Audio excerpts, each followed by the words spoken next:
Your body is like a house with a thermostat that controls temperature. Imagine the thermostat is stuck on high, constantly pumping heat even when it is not needed. That's exactly what stress does to us. It releases cortisol. Remember that it's a hormone that tells the body we are in danger. So it releases more sugar for energy. Why? Because it's in flight and fight response. And what happens after that? The amount of stress today isn't physical danger, it's the things that we do for work, the finances that we worry about, the stress from family members, or even relationships that we put ourselves. So our body keeps pumping out sugar into the blood when it is not needed, leading to chronically high levels. My name is Dr. Izie. I'm a GP and a lifestyle medicine physician, and I'm passionate about teaching you how to take responsibility for your health before your disease controls you. If you're new here, welcome. But if you've been rocking with us, thank you.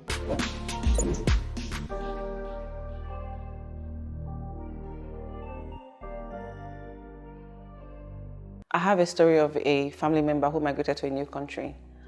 And as he narrates, his ordeal of how, in the search for greener pastures, economic migration, he would have breakfast and lunch with digestive biscuits every day, every month, every year. And with time, he developed diabetes. And that's the kind of thing I'm talking about. It might not be digestive biscuits for you. It might be something else. Some people just think, that's the quickest meal. I'm just going to pop one, pop two, and do it again, and then it becomes a problem. So one of the things that causes our blood sugar to become very high is the food that we eat. Remember the story I just shared? Let's use the overflowing cup analogy.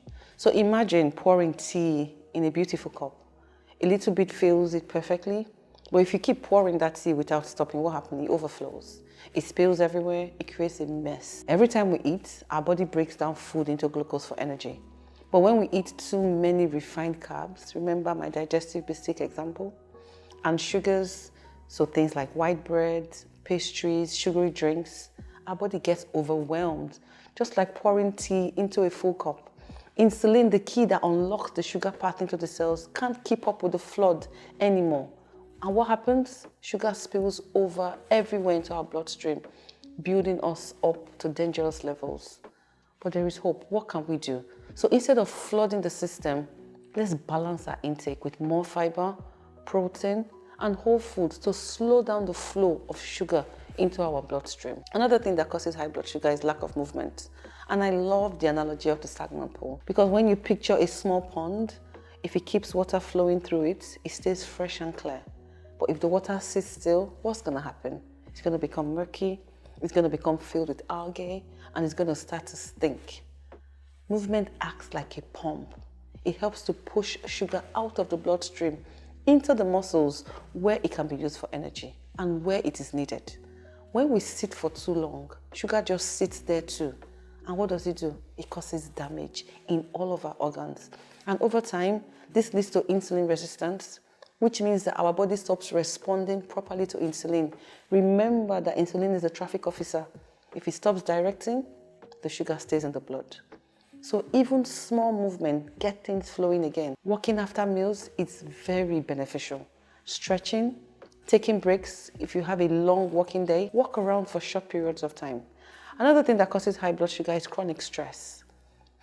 I would like to call that the broken thermostat. But there are things that we can do about this. We need to learn how to manage our stress with prayers, deep breathing, meditation, and intentionally scheduling rest in our schedules. It would help reset our body's balance, bringing the thermostat back to normal. Another thing that causes high sugar is excessive weight. Let's imagine this for a moment. Imagine a bookshelf that is overloaded. So you keep adding more books, much more than the bookshelf can hold. You keep stacking them over and over and over again. What do you think is going to happen? Eventually, that shelf will start bending. It will start what? Bending. And what would happen? It would topple over and break because it cannot hold that extra weight. That's exactly what happens to our bodies. The extra weight that we carry around our bellies, it forces our bodies to work harder just to regulate the sugar. The more weight, the more insulin is needed. And over time, what happens? The system gets overwhelmed and the blood sugar rises uncontrollably. What can we do? We can start losing a bit of weight And that would also help bring our sugar back to normal. It would help lighten the load and make it easier for our body to use insulin effectively. Another thing that causes high blood sugar is our genetics. You know, the old faithful, you had nothing to do with this. The old car with a weak engine. Some people are born into families that already have a family history of high blood sugar. So we know that some people inherit genes that make them more prone to insulin resistance and high blood sugar. This doesn't mean that they are destined for diabetes. It just means that they need to be more intentional with their choices. And that's why you can't do what everybody else is doing, because your situation might be different from another person's situation.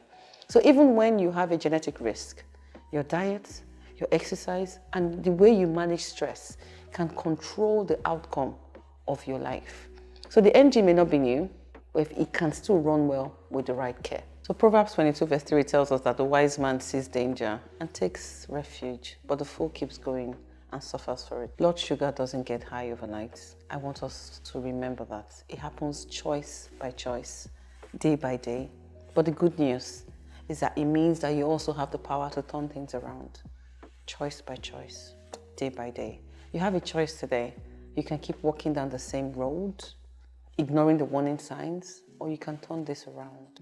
Remember that the wise person takes action before disaster strikes. We don't wait around waiting for disaster.